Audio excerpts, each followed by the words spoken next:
I'm not going to tell you what it is because I just feel like that's so obnoxious. Like, honestly, I feel like sophomores are so new to the department that they've really only taken one intro course and like maybe a couple electives. They're like not really used to the department. They have a really warped perception of what it's going to be. Oh my God. Guys, sorry. I've just been basically sleeping in the whites, basically like working on my studio projects. Hey, are you recording this? Could you do me a favor and use the white balance on that piece of shit? I love it. I've been thinking a lot recently about like how sometimes I love things.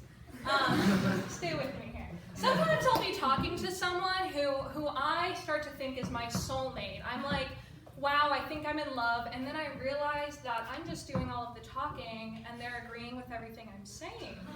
So really I'm just in love with myself. Which means that stand-up is a really good medium for me because I just get to stand up here and talk and y'all laugh sometimes, but you don't get to say anything back. So I think that I'm in love with you. I think maybe we're soulmates. Thanks. Yeah, so I don't really think that I like fit super well in the camps department. I do have some friends who like feel like they're already at home. I took my first camps class this year. There are a lot of douchebags in intro camps. I don't know if you guys have ever taken a class with someone who like grew up watching classic films with their father, but wow. Like, these guys will raise their hands and like rub their 5 o'clock shadow even though it's a 3A. And they'll be like, yeah, I really haven't quite laid my finger on La La Land, but I think that the unfocused foreground and like use of the wide angle suggests that this has something to do with post-war America. And if this concept bothers you because you also have smart ideas about films, I get it. Sometimes I wake up in a cold sweat in the middle of the night thinking about ideas that writers should have used on their television shows that are already off air. Like, when I'm asleep, I think I'm managing ABC Family. I'll be like, in season 4 of Gilmore Girls, Paris Geller doesn't get accepted to Harvard even though Rory gets into Harvard, Yale, and Princeton? Paris devoted her entire life to this. What is this, a plot hole? It's not. But yeah, do you guys think that people who record laugh tracks laugh when they watch movies with laugh tracks, or do they feel like they've already spent that laugh? You know that term that's like, laughter is the best medicine? These people are being paid in years of their lives. My mom works a real-life professional job, and even she doesn't get that kind of healthcare benefit. And I don't know what that says for people who like make a living screaming for horror movie soundtracks. A taco is the only food that you have to physically turn your head to eat. Why do we just accept that this is something we do? If someone handed you a plate of spaghetti and they were like, you can only eat this if you turn your head and like follow the noodle around, Italy would go out of business. If the only way you could make eggs was to crack open your skull and scramble your brain, meth would go out of business. I think that when people are leaving on their honeymoon, instead of saying goodbye, we should say bon voyage. You guys know the Walmart rollback man? The little like yellow circle in Walmart commercials who goes around like slashing all their prices? Isn't this kind of an inefficient business model? Like, if Walmart had low prices to begin with, they wouldn't have to outsource to a cartoon yellow circle to cut all the prices for them. Does he get paid? Where do his checks get sent? Does he roll those back too? What are his health benefits like? Does he have dental? Does he have teeth? Is that why he smiles with no teeth? Is this guy from Earth? I don't know. Something cool about me is that I can do an impression of anyone as long as I know them. So does anyone have an impression they want me to do? Alec Baldwin. Alec Baldwin? I think like he's a pretty good actor, kind of funny. That's my impression of Alec Baldwin. Seems like a good guy. Someone recently said to me, spring is one of my favorite seasons. Yeah, spring's also one of my favorite seasons. There are 4 seasons. Saying is one of your favorite seasons is like saying, north is one of my favorite cardinal directions. Or, my left arm, one of my favorite arms. Or, out of all the people standing on this stage, I'm one of my favorites. My mom recently used my Amazon account to buy me a bottle of Poo-Pourri as a gift.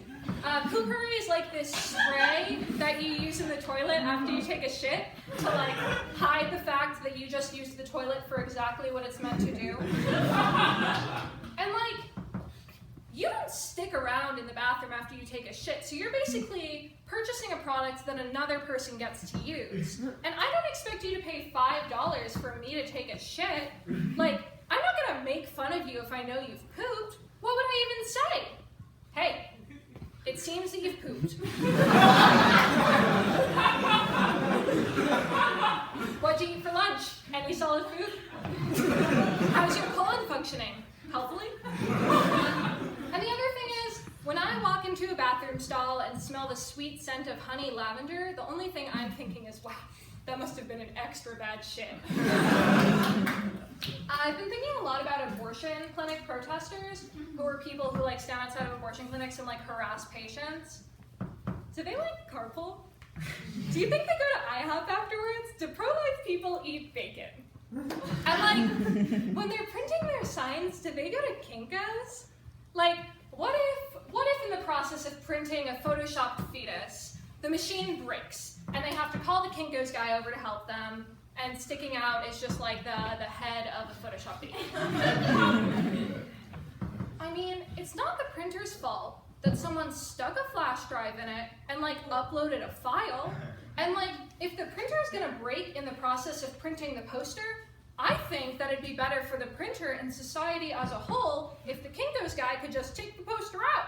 I mean, at this point, what is it besides like a few pixels, hardly the size of your hand? But who am I to say the point past which a poster becomes a living being, right? Do you guys know that Rihanna song that's like, I want you to make me feel like I'm the only girl in the world? Yeah.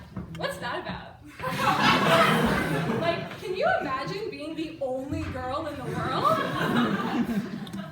Like, I get that it's some sort of like competition, jealousy thing, like Rihanna doesn't want him. And I'm saying him because if she's the only girl in the world, he can't logically exist as a woman.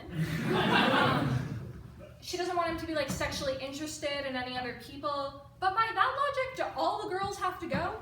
Why does his mom have to go? And like Deborah at the post office? I don't see them having a future together.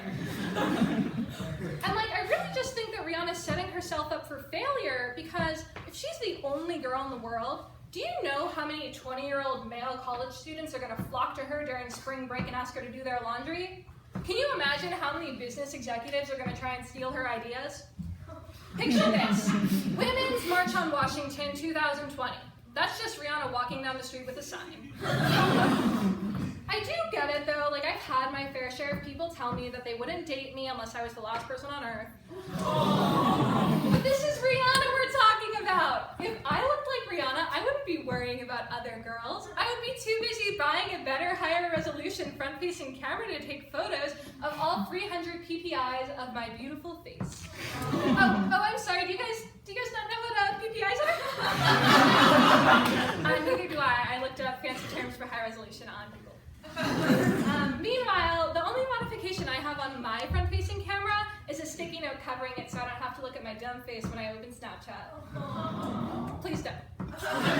I do think that I'm more confident in my current body than I would be if I were like a super good-looking person because I do this thing where I practice self-confidence in the gym locker room by taking off all my clothes. I'm walking around naked for longer than I need to. Actually, one time I was at the gym and I was wearing a towel around my entire body. It was light blue, a fact that I'm including so that you'll know I actually do go to the gym. And out of the corner of my eye, I see this woman staring at me, and I'm getting so mad. Like, what's a gal gotta do to get some privacy in this public arena? And then she starts to kind of reach for me, and because I'm ridiculous, I think that she's gonna like pinch my fat, like mean moms do in movies about being 16. So before she can touch me, I spin around and go, "Wah!"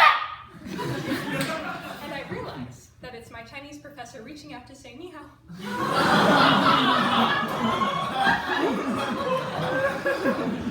I recently attended a friend's beach-themed party wearing a suit, like a regular suit, not a bathing suit.